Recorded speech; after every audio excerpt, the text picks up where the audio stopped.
Hello everybody and welcome back to another episode of Flying with Overkill F-16C Viper for DCS World. And before I get started, guys, I am really sorry if you guys can hear any of the humming or fans behind me. It's an extremely hot day in Arizona today in Tucson, and unfortunately my office is on a sun wall, so it gets too hot in here, and I'm not going to melt my machine for a video. Don't take that personally. But anyway, so today what we're going to be doing is we're going to be talking about the Datalink system for the F-16C Viper. We're going to be looking at the HSD and then also the fire control radar and the information that's displayed. Before we get started, in order for the Datalink to function, you must have the MIDS LVT switch turned to on. With that being said, let's go ahead and get down into the HSD first, and we'll start talking about some of the displayed information that's available to us. I'm going to go ahead and pause the sim for a moment, and actually before I do that, let's do this. First thing that we have right here is this is the radar azimuth on the horizontal plane. Okay, so we can see what the radar can see from left to right. Okay, if we were to reduce this to the 30-degree aspect, we would see this being half this size. Where this is really handy is as you slew the radar over on the fire control radar, this V will move with it. So you can actually get an idea of where your radar is looking in references to some of the data link context that may be displayed on the screen. You have are what's called PPLIs, or precise participant location and identification tracks. Basically, these are friendly targets or friendly tracks. Now, any of them that are blue, you can see these are 2 and 3. These are our 2 wingmen that you saw at the start of the episode that are off to my right. They are a part of the same flight that I am, and therefore they are blue and identified with numbers 2 and 3. Now, we can change our identification number and how we show up later on, and I'll show you that at a later time. It's not crucial to what we're doing right now. We can see their altitude is 14,000 feet, and we can see the heading tails indicating the direction of travel. All right, let me go ahead and unpause for just a moment here, and let's bring the field of view back up. All right, so moving forward, here we have our other friendly targets. These are friendly tracks, or friendly targets. I keep saying targets. Friendly tracks that are on the network but are not in the same group. Remember, a group of aircraft is 4 aircraft or less. Okay, so they are on the same data link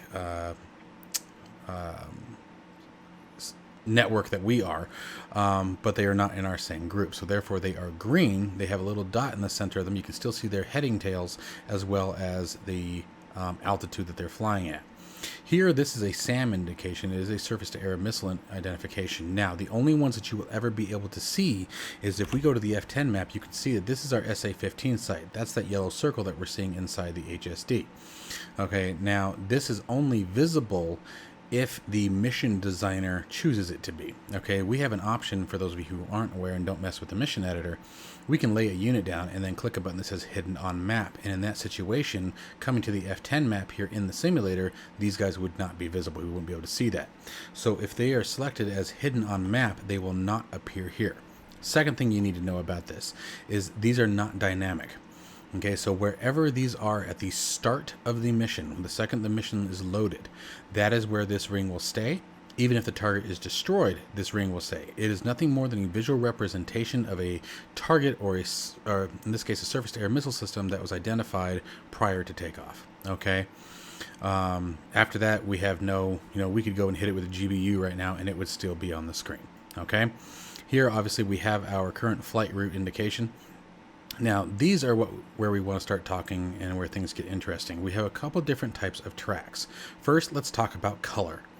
Red is obviously hostile. White is unknown. And this, by the way, this is only for the HSD. It's important you guys understand that. We are not speaking to the fire control radar right now. So red is hostile. White is unknown. Yellow is suspect. Green is friendly. Blue is wingman. Okay, is your wingman of your particular flight. All right. Now, you can see that these guys, the center of them is void, right? They're not filled in with color. When they're not filled in like this means it's an uncorrelated track. Now, what that means is that we are seeing these on our displays, but our own sensors, our own radar has not picked these guys up yet, okay? Or identified them as hostile, to say the least. Okay, so that's what uncorrelated means. It means that the information is being provided to us by another aircraft or radar source. This could be an early warning radar, an AWACS. It could also be a friendly fighter in the group. Okay, there's a couple different kinds of tracks. You have surveillance tracks, again, which are going to be your AWACS and early warning ground radars. And then you have your fighter tracks, and then again, your PPLIs for your friendlies. Okay, so fighter tracks are going to be any tracks that friendly fighters are detecting. And then the surveillance are, obviously your AWACS and your early warning radars. I know I said that quite a few times, but I just want to make sure you guys understand where you're getting your information from when you're looking at this stuff. Okay, it's quite a bit. It's not too hard once you understand what you're looking at, but it can be a little confusing running through everything. Now, what we're going to do here next is talk about what these buttons up here do. So first we have the depression. Okay, now back up a second. Whatever it says on the screen is the mode that you are currently in. So we are currently in a depressed field of view. If we go to center, it brings everything to the center, and you guys can see. So you get a little bit better 360-degree situational awareness, but you don't get quite the distance. You would have to, really bring your scaling out. And then depress pulls it back. You get less of the aft view, but more of your forward view information. All right. Decouple means that the display range and slewing is independent from each other, meaning, and when I say each other, I mean the HSD and the fire control radar. So if we unpause again and we hit couple, notice real quick that our display range can no longer be changed here, okay? And the reason being is that if we unpause our screen here and come over to the fire control radar and increase its display range, look what we get over here, okay? So that's what coupled means. It means it couples the field of view and the control systems to one system. That way it makes it easier to navigate amongst the two. Okay, it just makes it easier to manage the two of them. So let's go ahead and do that again. Let's go to couple. And this is our field of view. Right now we're in normal. You have expand 1, expand 2, not currently implemented. Same with message. Let's go over here to control. We'll talk about some of these for a second. Now I'm pausing the sim a lot just because we have context coming through and there's still quite a bit to go through that I want you guys to be able to see, so I'm trying to stay ahead of it.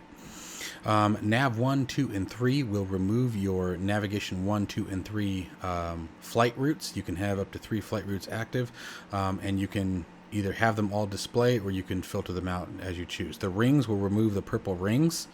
Okay, the FCR will remove the radar azimuth indicators.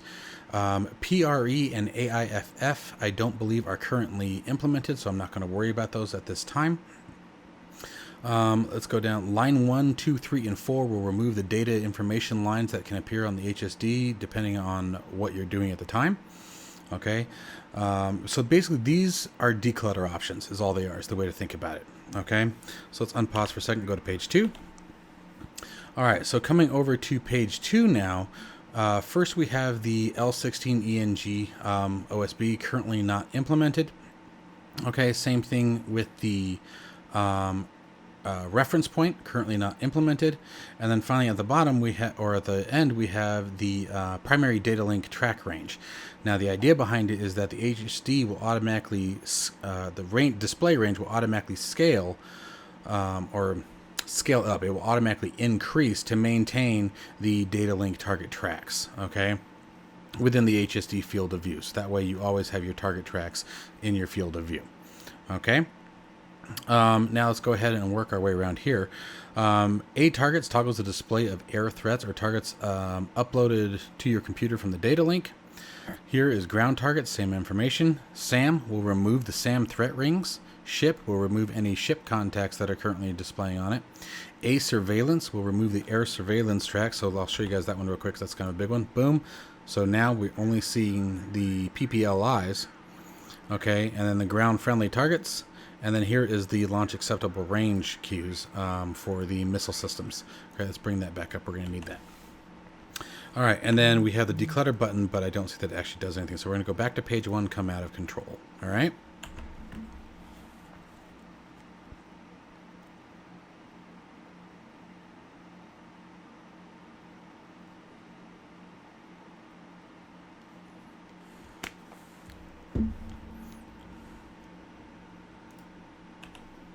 All right, so now that we've seen what uncorrelated looks like, let's look at correlated. So all I'm going to do here is I'm going to come over here to our radar, and I'm going to force the radar to lock onto one of these guys.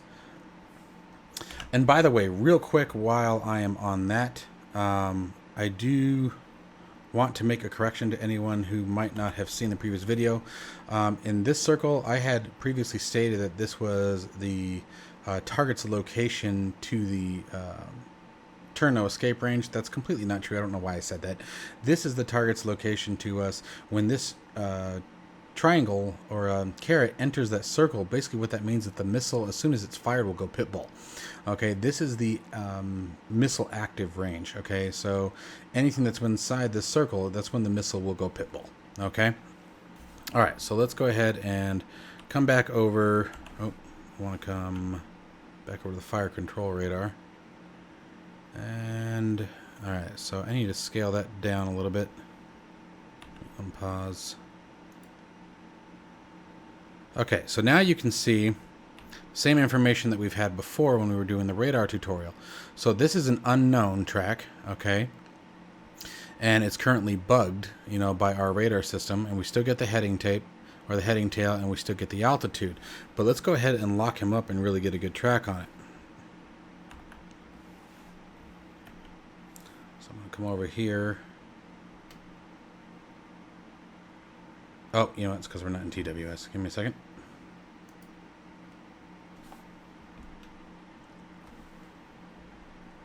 There we go. Now we got him. And it actually wasn't TWS. Sorry. I don't know why I said that. That was what I was trying to view is why I said that. Okay, so now you can see this one here has gone to a solid triangle as well as this one here. So this means that both our aircraft and the other aircraft on the network are also seeing it. So this is a correlated track when the identifier has been filled in like this. And again, this could be any shape, any circle, it doesn't matter. So I just wanted you guys to understand the difference between what you're seeing. Now, if we come over to the fire control radar for a second, there's a couple other things I want to show you guys. Actually, just really one. The other thing that you might see, and I believe someone even asked me about this, is on occasion, you may see a red triangle like this, and it doesn't have to be filled in. It can be either or. It could be correlated or uncorrelated. But you might see something like ED11 or FD1. You know what that is that is identifying that a friendly has locked that target up. So what that ED would be, for example, ED11 would be Enfield 11. FD would be Ford 11. Okay, it lets you know that the friendly fighter has locked up that target. Okay, so the advantage there again is to keep you from attacking a target that one of your wingmen or allied flights is already, you know, going after. So it makes it a little bit easier to assign targets to the different parties of the flight, okay, or of the combat area. All right, so I'm going to go ahead and leave it right there. That's quite a bit of information. I'm expecting to probably get some questions on that one. And probably need to elaborate a little bit more. On the next one, I will we'll go over how to change our identifier as well as set up what Link 16 network that we're actually associated with. Okay, and then while we're on that one, we'll probably jump right into the ACM dogfight modes. All right, so I hope you guys are enjoying these tutorial series. We're getting ready to wrap up air-to-air. We're just about done with the sensors. Thank Lord. I know it's some of this information can be pretty drab. So anyway, guys, I will catch you all on the next one. Everyone take care.